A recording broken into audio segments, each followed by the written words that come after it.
अरे दूल्हे को तो देखो, अपनी ही शादी के मंडप में लैपटॉप लिए बैठा है। बेंगलुरु शहर के सबसे बड़े होटल स्टारलाइट के बड़े से हॉल में कुछ लोगों की फुसफुसाने की आवाज आ रही थी। आज देश के सबसे बड़े बिजनेसमैन अरमान सिंघानिया की शादी का फंक्शन इसी होटल में ऑर्गेनाइज किया गया था। शहर और वर्ल्ड के जितने भी वीआईपी लोग थे वो इस वक्त शादी में मौजूद थे। अरमान सिंघानिया शादी के कपड़ों में मंडप में बैठा हुआ अपनी दुल्हन का इंतजार करने के बजाय अपने ऑफिस का काम कर रहा था। अरमान सिंघानिया को देखकर सभी इस बात का अंदाजा अच्छी तरह से लगा रहे थे कि अपनी शादी के दिन भी उसे काम से फुर्सत नहीं थी। वहीं शादी में आए हुए कुछ लोग इसे लेकर गॉसिप कर रहे थे, लेकिन धीमी आवाज में। अरे दूल्हे को तो देखो, अपनी ही शादी के मंडप में लैपटॉप लिए बैठा है। मुझे एक बात समझ में नहीं आ रही है कि अरमान सिंघानिया ने एक मिडिल क्लास लड़की को ही अपनी पत्नी बनाने का फैसला क्यों लिया है, क्योंकि इसके जितना अमीर, डैशिंग, स्मार्ट और हैंडसम पूरे शहर में कोई नहीं है। अगर ये चाहे तो एक से बढ़कर एक अमीर लड़कियां इससे शादी करने के लिए तैयार हैं। तभी दूसरी औरत ने हैरान होकर कहा, अरे मैं तो ये सोच के हैरान हूँ कि अरमान सिंघानिया शादी करने के लिए मान भी कैसे गया। तुम्हें याद नहीं, 1 साल पहले एक मॉडल ने अरमान सिंघानिया को बड़ी महफिल में प्रपोज कर दिया था और अरमान ने बिना किसी की परवाह किए उसका पूरा करियर, उसकी पूरी जिंदगी बर्बाद कर दी। तभी पंडित जी की आवाज गूंज उठी, जल्द से जल्द दुल्हन को बुलाया जाए। अब दुल्हन को बुलाने वाली बात सुनकर सामने खड़ी हुई एक औरत जल्दी ही 2-3 लड़कियों को लेकर दुल्हन के कमरे की ओर जाने लगी। लेकिन जैसे ही वो दुल्हन वाले कमरे की ओर बढ़ी, दुल्हन के पापा ने तुरंत ही उनका रास्ता रोक लिया और हड़बड़ाते हुए कहने लगे, अरे आप लोग चलिए, मैं अपनी बेटी को लेकर आता हूँ, बस थोड़ी सी तैयारी अभी बाकी है। ऐसा कहकर उन्होंने बात टाल दी और वापस से लड़कियों को नीचे शादी के मंडप की ओर भेज दिया। उन सब से कुछ दूरी पर खड़ा एक बूढ़ा आदमी बड़ी ही हैरानी से ये सब कुछ नोटिस कर रहा था। वो शख्स कोई और नहीं बल्कि अरमान सिंघानिया के दादाजी आलोक सिंघानिया थे, जिनके कहने पर ही अरमान सिंघानिया ये शादी कर रहा था। और क्योंकि उनकी आखिरी ख्वाहिश यही थी कि वो अपने पोते की शादी अपनी आंखों से देख सकें, इसलिए आलोक सिंघानिया ने अरमान की शादी तय कर दी थी। और शादी के लिए उन्होंने अपने ही ऑफिस में काम करने वाले एक क्लर्क मिस्टर मनोज मल्होत्रा की बेटी को चुना था। मिस्टर मनोज मल्होत्रा की बेटी का नाम प्रियंका था। प्रियंका को अरमान से मिलाया गया था और उसे बताया गया था कि अरमान की शादी प्रियंका से ही होगी। प्रियंका ज्यादा खूबसूरत नहीं थी, लेकिन वो किसी और से प्यार करती थी। साथ ही साथ उसकी जिंदगी में अपने कुछ सपने थे। वो जिंदगी अपनी शर्तों पर जीना चाहती थी। लेकिन जितना उसने अरमान के कारनामों के बारे में सुना था, उसके बाद से उसे अरमान से काफी ज्यादा डर लगने लगा था। अरमान को लड़कियों से एक तरह से चिढ़ थी, और ये चिढ़ क्यों थी, इसके उसके अपने रीजंस थे। क्योंकि पास्ट में उसके साथ कुछ ऐसा हुआ था जिसके बाद प्यार से, विश्वास से, हर चीज से उसका भरोसा उठ चुका था, जिसकी वजह से अब उसकी जिंदगी में सिर्फ पैसा कमाना सबसे ज्यादा जरूरी बन गया था। और उसी की बदौलत आज सिंघानिया इंडस्ट्रीज न केवल शहर भर में बल्कि पूरे देश की नंबर 1 इंडस्ट्री थी। अब जैसे ही बिना दुल्हन के वो औरतें वापस आईं, आलोक जी को कुछ गलत होने का एहसास हुआ। कहीं कुछ गड़बड़ तो नहीं है? मुझे दुल्हन के कमरे में जाना होगा। वो बिना कोई हलचल किए उस कमरे की ओर जाने लगे जिस कमरे में प्रियंका यानी कि दुल्हन मौजूद थी।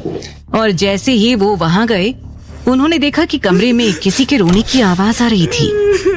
अब आलोक जी काफी हद तक हैरान परेशान हो उठे और बिना दरवाजे पर दस्तक दिए तुरंत अंदर चले गए।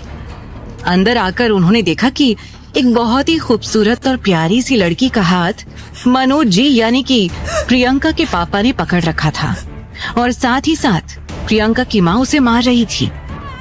आलोक जी की हैरानी का कोई ठिकाना नहीं रहा और वो रौबदार और तेज आवाज में बोले, ये सब क्या हो रहा है यहाँ पर? आलोक जी की रौबदार आवाज गूंजते ही सभी हैरानी और डर से आलोक जी को देखने लगे, और वो लड़की जिसका हाथ मनोज जी ने पकड़ रखा था बुरी तरह से रोने लगी। तभी आलोक जी फिर से बोले, ये लड़की कौन है और इसको आप इस तरह से क्यों मार रहे हैं? और प्रियंका कहाँ है? नीचे पंडित जी दुल्हन को मंडप में बुला रहे हैं, जल्दी बताइए प्रियंका कहाँ है?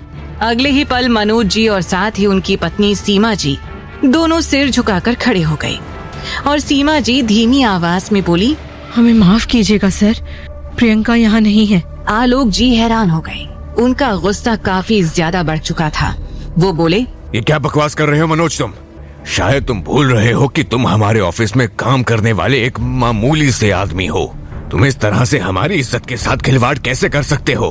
क्या तुम भूल गए कि इस वक्त इस शादी में शहर भर के सभी बड़े लोग, सभी बिजनेसमैन मौजूद हैं और तुम अब ये कह रहे हो कि तुम्हारी बेटी यहाँ नहीं है? सच सच बताओ, क्या बात है? अब जैसे ही आलोक जी ने ये कहा, मनोज जी की पत्नी सीमा आगे आई और मासूम सी शक्ल बनाकर रोने का नाटक करते हुए कहने लगी, मैं बताती हूँ सर क्या बात है। आपके इतने बड़े घर में हमारी बेटी की शादी हो रही है, इस बात को लेकर हम काफी ज्यादा खुश थे और इसीलिए हमने गांव से हमारी ननद की अनाथ बेटी को भी बुला लिया। बहुत समय पहले एक एक्सीडेंट में इसके माता पिता मर गए थे और ये गांव में अपनी नानी यानी कि मेरी सासू माँ के साथ रहती है। तो हमने सोचा कि ये शादी में आएगी तो कुछ फंक्शंस में हाथ बटाएगी और इसने वैसे ही सारे काम भी किए। हल्दी मेहंदी हर एक फंक्शन में इसने बढ़ चढ़कर हिस्सा लिया। लेकिन आज जब हमने इसे प्रियंका को लेने के लिए भेजा तो इसने आकर बताया कि प्रियंका तो यहाँ है ही नहीं, वो तो भाग गई है।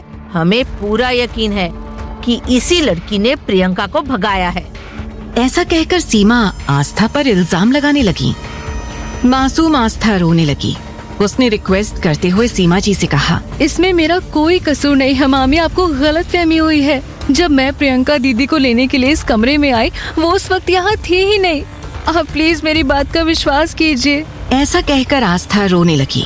रोने की वजह से उसकी खूबसूरत सी नाक एकदम टमाटर के जैसे लाल हो गई थी, जिसमें वो रोती हुई और भी ज्यादा खूबसूरत और प्यारी लग रही थी। तभी आलोक जी मनोज और सीमा पर गुस्सा होते हुए बोले, हमें ये सब कुछ नहीं सुनना है। हमें अभी इसी वक्त किसी और लड़की का इंतजाम करके दो। हम आज के आज ही ये शादी करेंगे। अगर आज ये शादी नहीं हुई तो पूरा का पूरा सिंघानिया एम्पायर बर्बाद हो जाएगा। और तुम अच्छी तरह से जानते हो कि उसके बाद अरमान तुम्हारी क्या हालत करेगा, क्योंकि वो सब कुछ बर्दाश्त कर सकता है लेकिन अपने बिजनेस और अपनी फैमिली पर कोई भी बेइज्जती या दाग बर्दाश्त नहीं कर सकता। अब मनोज और सीमा दोनों एक दूसरे की शक्ल देखने लगे थे। तभी अचानक सीमा आगे आई। आस्था का हाथ पकड़कर उसने तुरंत आलोक जी के सामने उसे पटक दिया और कहने लगी, हमें पूरा यकीन है सर, इसी ने कुछ न कुछ गड़बड़ की है और अब इसकी भरपाई ये ही करेगी। अगर आप कहें तो हम अभी और इसी वक्त इस लड़की को शादी का जोड़ा पहनाकर मंडप में बिठा देंगे। अचानक सीमा जी की बात सुनकर आस्था की हालत खराब हो गई। वो घबराते हुए बोली, मामी जी, आप ये कैसी बातें कर रही हैं? आप मेरी शादी ऐसे कैसे करवा सकती हैं? अभी मेरे सपने हैं, मेरा करियर है, मैं डॉक्टर बनना चाहती हूँ। मुझे अभी जिंदगी में बहुत कुछ करना है और मैंने आपसे कहा ना, मैंने कुछ नहीं किया है। मैं तो गांव से शहर सिर्फ प्रियंका दीदी की शादी अटेंड करने के लिए आई हूँ। मैं उन्हें भगाने के लिए थोड़ी आई हूँ। आपको गलतफहमी हुई है। आलोक जी बड़े ही ध्यान से आस्था की ओर देख रहे थे। असल में आस्था उन्हें पहली नजर में ही भाग गई थी, लेकिन अब आस्था की इस तरह की बातें सुनकर वो काफी हद तक थोड़ा सा परेशान भी हो गए थे। वो मन ही मन बोले, क्या ये लड़की अरमान के लिए सही रहेगी? इसके अपने सपने हैं, लेकिन अरमान किसी भी कीमत पर लड़कियों को जॉब करने की बात को मंजूरी नहीं देगा। आस्था के गांव में दूर दूर तक कोई डॉक्टर नहीं था। जब उसके माता पिता के साथ वो हादसा हुआ था और उनकी मौत हो गई, तब से आस्था ने कसम खा ली थी कि उसकी जिंदगी का इकलौता मकसद डॉक्टर बनना ही है।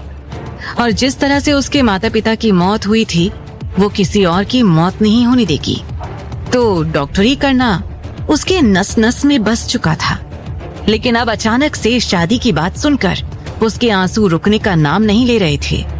तभी उसकी मामी आगे आई और एक और चांटा उसने आस्था के मुंह पर दे मारा और कहने लगी, ए लड़की, अपनी फालतू की बकवास बंद कर। अगर तूने आज ये शादी नहीं की तो जानती है हम लोग कितनी बुरी तरह से बर्बाद हो जाएंगे। इतना ही नहीं, अरमान सिंघानिया के आदमी हमारी जान ले लेंगे। वो तेरे मामा को गोली मार देंगे। अब तू देख ले तुझे क्या करना है। अगर तू हमारी लाश देखना चाहती है तो बेशक ये शादी मत कर।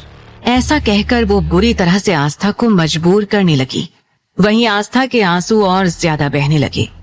उसे कुछ समझ में नहीं आ रहा था कि वो करे तो क्या करे। लेकिन तभी आलोक जी ने कहा, इस लड़की को शादी के जोड़े में तैयार करो, फटाफट से मंडप पे बैठा दो। आलोक जी ये ऑर्डर देकर वहां से जा चुके थे। आस्था घुटनों के बल बैठकर बुरी तरह से रोने लगी। तभी अचानक उसके मामा दोनों हाथ जोड़कर आस्था के सामने घुटनों के बल बैठ गए।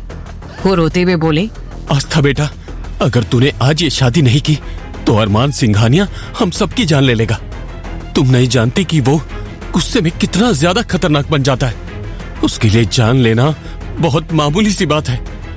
बेटी, हमारी बात मान लो और शादी के लिए हाँ कर दो। ऐसा कहकर वो बड़ी ही बुरी तरह से रोने लगे। अब क्या फैसला लेगी आस्था? क्या वो ऐसे इंसान से शादी करने के लिए राजी हो जाएगी जिसे वो जानती भी नहीं?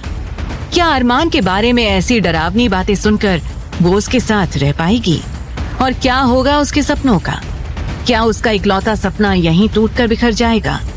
और जब अरमान को ये पता चलेगा कि उसकी दुल्हन भाग गई है तो वो क्या करेगा? सवाल तो बहुत हैं, लेकिन इन सभी सवालों के जवाब मिलेंगे कहानी के अगले भाग में। आगे की कहानी जानने के लिए देखें अगला एपिसोड सिर्फ पॉकेट एफएम के YouTube चैनल पर। और तेरे इश्क में के सारे एपिसोड्स को सुनने के लिए डिस्क्रिप्शन में दी लिंक से डाउनलोड करें पॉकेट एफएम ऐप।